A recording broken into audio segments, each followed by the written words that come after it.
Feliz día, feliz tarde, feliz noche, dependiendo de donde usted nos vea. Nos llega el siguiente planteamiento.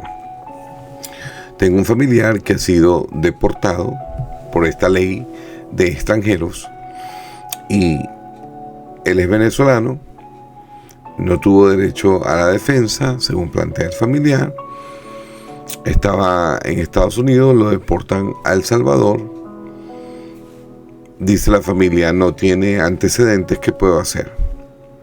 Bueno, este es un caso muy interesante y vamos a analizarlo, este análisis penal del caso y qué estrategia de defensa pudiera ser. Recuerde que siempre esto es meramente informativo y usted debe buscar un abogado especialista en materia penal, en este caso, para que atienda la situación de su familiar.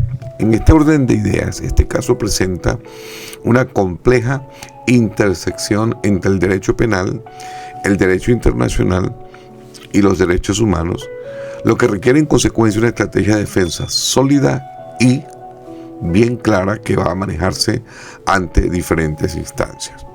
En primer lugar, tenemos que estar claros que el familiar de esta detenido habla de presuntas violaciones y en consecuencia a esas presuntas violaciones debiera entonces trazarse una defensa legal. ¿Pudiera existir la violación del debido proceso? ¿Pudiera existir una detención arbitraria? Bueno, cada abogado lo va a manejar conforme al criterio que considere. La ley de enemigos extranjeros de 1798 permite, esta ley, la deportación sin audiencia judicial. Fue una ley que se aprobó para sacar a los enemigos de la nación, específicamente cuando hay un problema con los japoneses. Detalle que ve allí. Como el país venezolano no quiere recibir, o no quiso, o está en ese conflicto de recibir a sus deportados, o también porque algunos de los que ya enviaron a esa nación andan por estas calles haciendo lo que quieren, el gobierno afectado, la nación afectada, en este caso Estados Unidos, aplica sus leyes, lo que se conoce como su derecho positivo interno. Ahora, al detenido lo llevan a la República de El Salvador. Esa parte la tiene que analizar la defensa para ver cómo maneja el asunto que puede hacer. ¿Cuáles son los tribunales competentes para esta defensa? En primer lugar, Estados Unidos, los tribunales federales y la Corte Suprema. Existe lo que se conoce como un habeas corpus, que es una institución de defensa cuando el afectado considera que su detención ha sido ilegítima, y esta se inicia en un tribunal federal donde se impugna la legalidad de la detención y en este caso también de la deportación. Puede apelarse hasta la Corte Suprema de los Estados Unidos en caso de negativa de los tribunales federales. Ahora bien, veámoslo desde la jurisdicción de donde está el detenido, que en este caso es en El Salvador. Bueno, ahí está la Corte Suprema y su Tribunal Constitucional. Si el detenido está retenido sin base legal en El Salvador, también se pudiera presentar un habeas corpus ante la Corte Suprema de Justicia de El Salvador. Fíjate que la gente puede intentar todas las acciones de defensa que consideren pertinentes, pero el intentarlo no significa que te lo van a dar. Usted puede pedir lo que quiera, que se lo den es otra cosa. También pueden intentarse acciones ante los organismos internacionales, como por ejemplo la Corte Interamericana de Derechos Humanos. Allí se puede presentar una medida cautelar alegando violación del derecho a la libertad y no devolución al país, y no devolución a un país donde la vida del procesado corra peligro. El Comité de los Derechos Humanos de la Organización de las Naciones Unidas también puede ser una institución donde se puede ir y denunciar la deportación, otra vez entre comillas, arbitraria, basada en la Convención contra la Tortura. Pero aquí hay un detalle y hago eco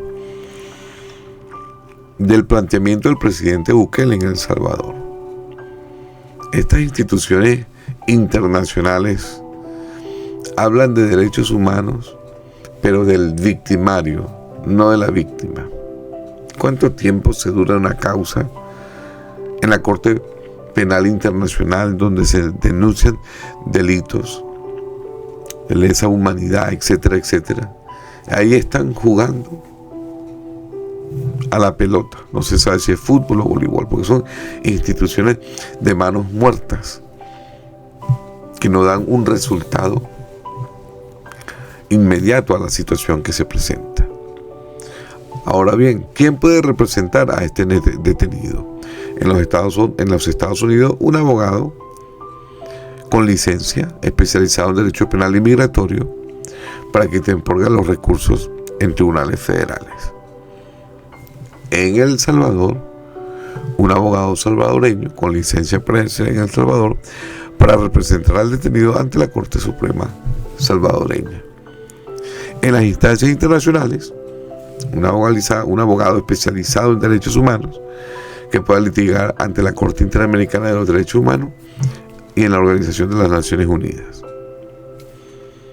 Claro, preciso y conciso. ¿Qué leyes se aplican? La ley procesal penal aplicable en primera instancia, la ley de los Estados Unidos, en su título 8 del Código de los Estados Unidos, en cuanto a procedimientos de deportación, en la parte 28, en lo relacionado con el habeas corpus, la Convención contra la Tortura, que es la prohibición de deportación a países donde haya riesgo de tortura, eso es dentro de Estados Unidos.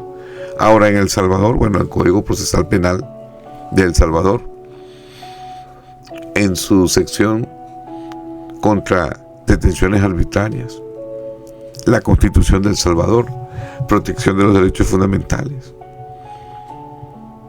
¿Qué otra jurisdicción? En el ámbito internacional, la Convención Americana sobre los Derechos Humanos, protección del debido proceso,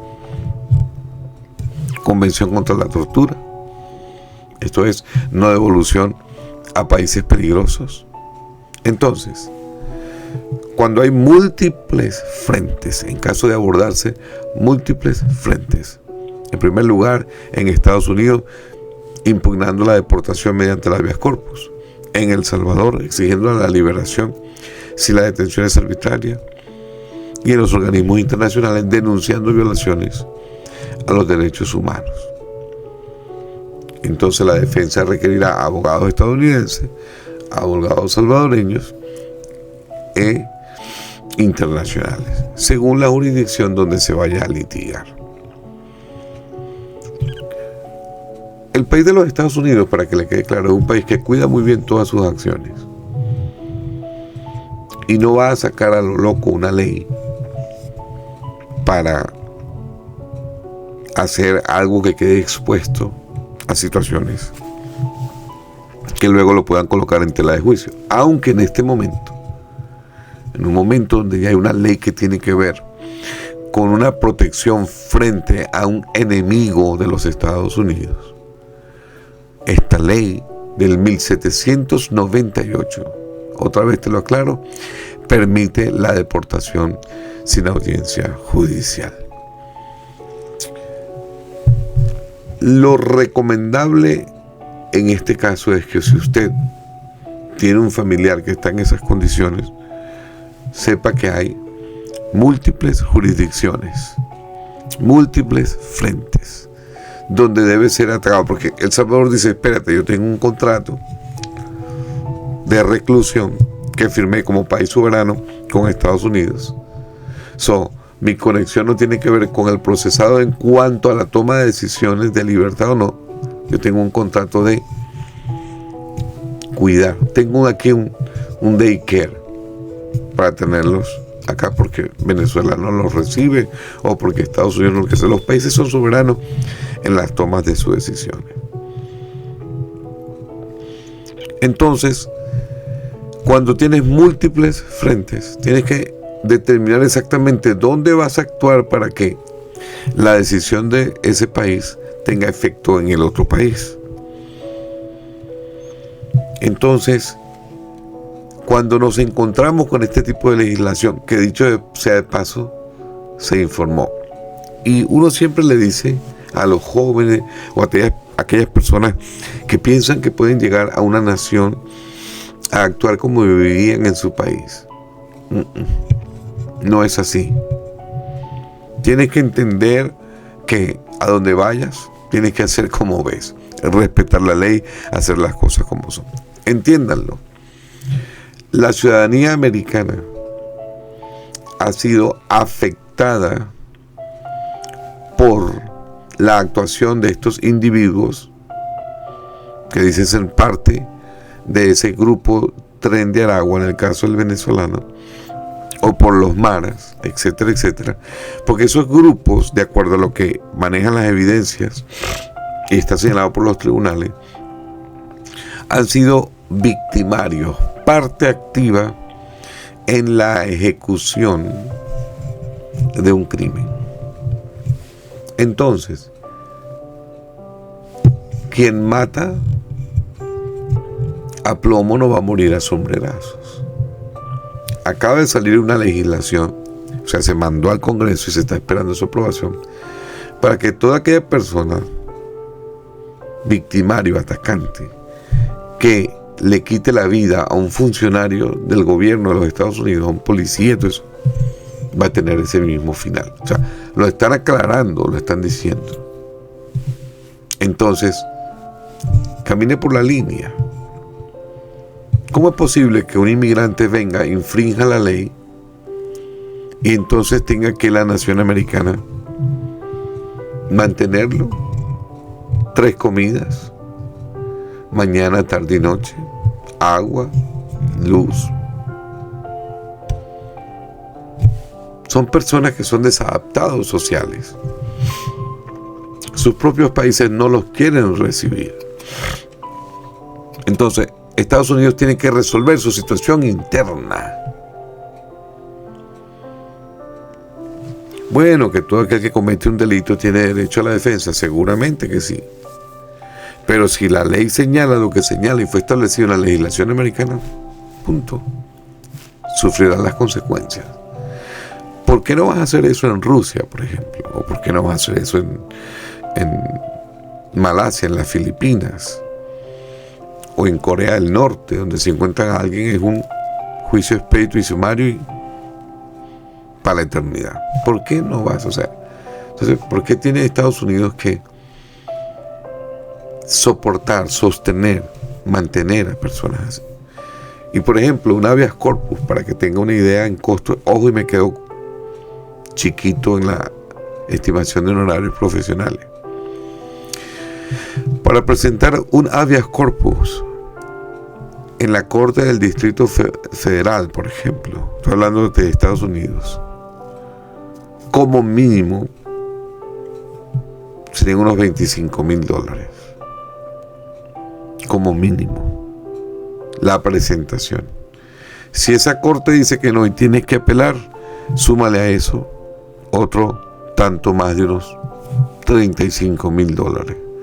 Y si a eso dices no, y ese abogado especializado para litigar en la Corte Suprema de Justicia tenga que mandar a la Corte Suprema de Justicia a hacerse presente con lo que se conoce como Bride of Certiorari, no se bajaría de unos $50,000. Si suma todos los costos, pasan de los $100,000. Una defensa que no te garantiza libertad. Antes de meterte en problemas, observa las consecuencias. Hay organizaciones civiles, por ejemplo, como ACLU, que creo que fue la que metió un recurso ante un juez federal para que detuviera la deportación de estas personas, pero como que llegó tarde la decisión. Y después yo no entiendo, porque realmente, y te estoy hablando como abogado penalista que soy, ¿ok? con especialización y maestría en materia de derecho penal internacional inclusive. Y usted a mí me solicitase como abogado penalista, derecho internacional, algún venezolano para defender un caso de esto, yo no lo tomo. No lo tomaría. No lo tomaría porque va contra mis principios. Bueno, todo el mundo tiene derecho a la defensa, sí, pero yo tengo derecho a decir que no. O sea, yo no entiendo cómo, por ejemplo, la National Immigration Law Center luego entonces está pidiendo, sometiendo proyectos y propósitos para la legalización de nuestros coterráneos venezolanos, pero sales ahora atacando una orden o una ejecución que el gobierno está haciendo para protegerse. Es que tristemente le han quitado la vida a personas inocentes. A una señorita en un parque, al otro por aquí, robando allá. ¿Qué pasa? En la Florida incrementó el índice de delitos violentos. Chicago, ni hablar. Nueva York se la pusieron de gorra.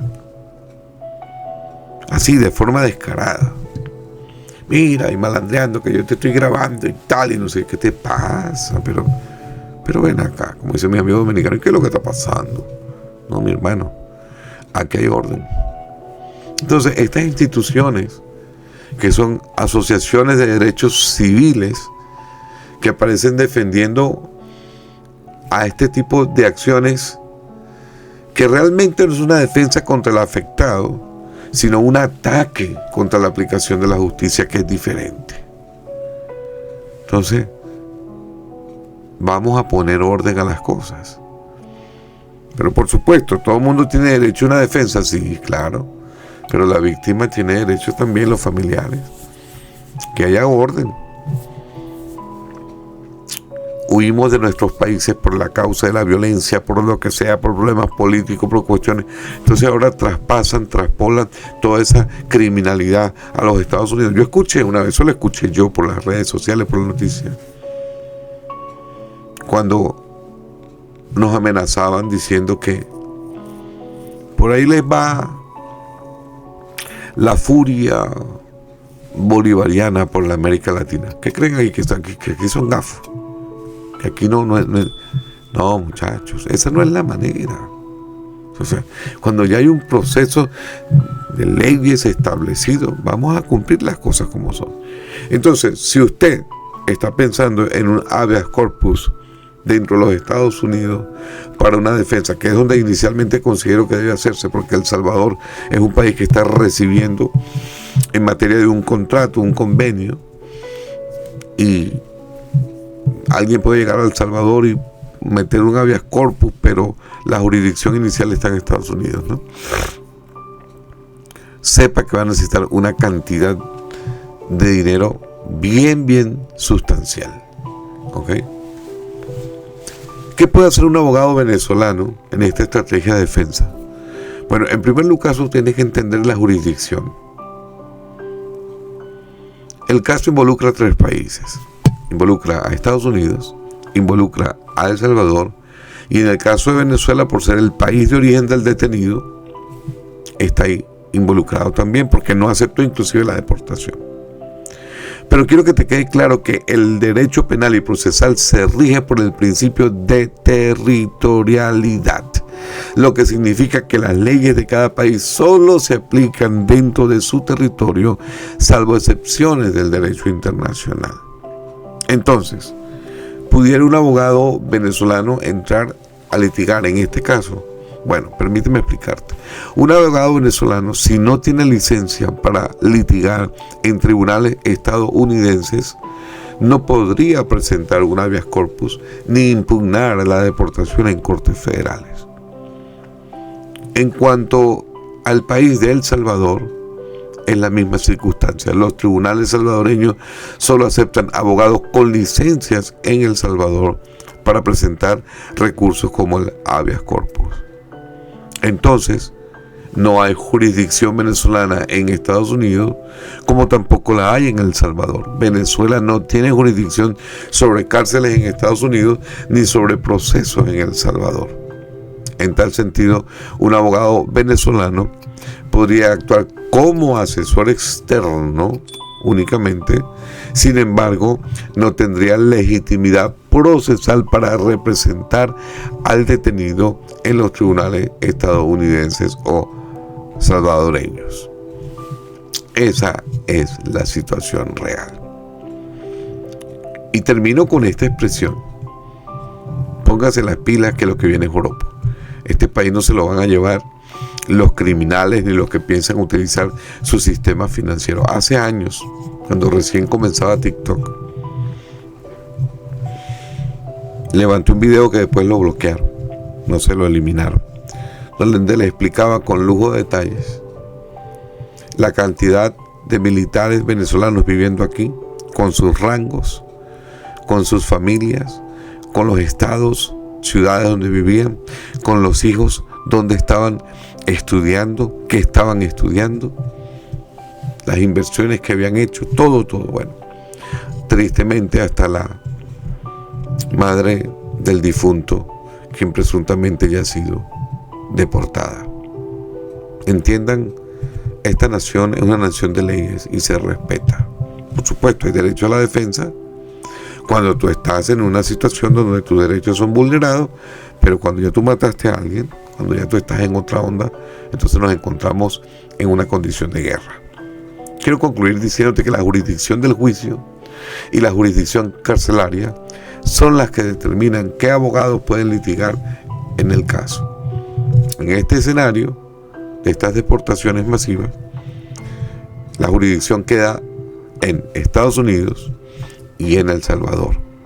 Entonces, solo el abogado estadounidense, o sea, con licencias para litigar en los Estados Unidos y con las cualidades para ejercer, en este caso, a nivel inclusive de la Corte Suprema, es quien puede presentar el habeas corpus y las apelaciones pertinentes.